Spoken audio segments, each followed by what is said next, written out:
স্বপ্নটা তোমার, তাই স্বপ্ন পূরণ করার দায়িত্বটাও তোমার। হ্যালো এভরিওয়ান, আমি সুচি।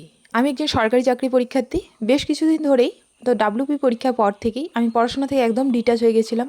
পড়তে মন বসে না, কি করব বুঝতে পারছি না। তো সব কিছুকে পেছনে ফেলে আজ থেকে আমি শুরু করলাম 21 ডেজ চ্যালেঞ্জ।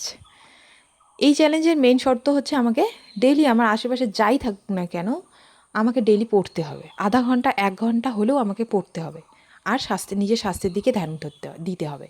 ডেইলি এক্সারসাইজ করতে হবে। এটাই হচ্ছে মেইন চ্যালেঞ্জ। তো দেখা যাক এই রুটিনে আমি কতদিন কন্টিনিউ করতে পারি। অনেকেই বলে 21 দিন চ্যালেঞ্জ করলে নাকি অনেকটা ইমপ্রুভমেন্ট হয়, অনেকটা অভ্যাসে পরিণত হয়। তো আমিও চাই সেটাই আমার অভ্যাস হোক। তো আমিও শুরু করলাম। তোমরাও যারা আমার মতো রয়েছো, তোমরা পারলে শুরু করে দাও। হয়তো ইলেকশনের রেজাল্টের পর থেকে আরও নতুন ভ্যাকেন্সি আসতে চলেছে। তো একদিনে কোনো কিছু হয় না, তাই আগের থেকে আমাদের প্রিপারেশান নিতে হবে, নিজেকে তৈরি রাখতে হবে নিজের স্বপ্নের জন্য। যতদিন না পর্যন্ত আমাদের লক্ষ্য পূরণ না হয়, ততদিন পর্যন্ত আমাদের এই জার্নি কন্টিনিউ করতে হবে। তো এটাই ছিল আজকের ভিডিও।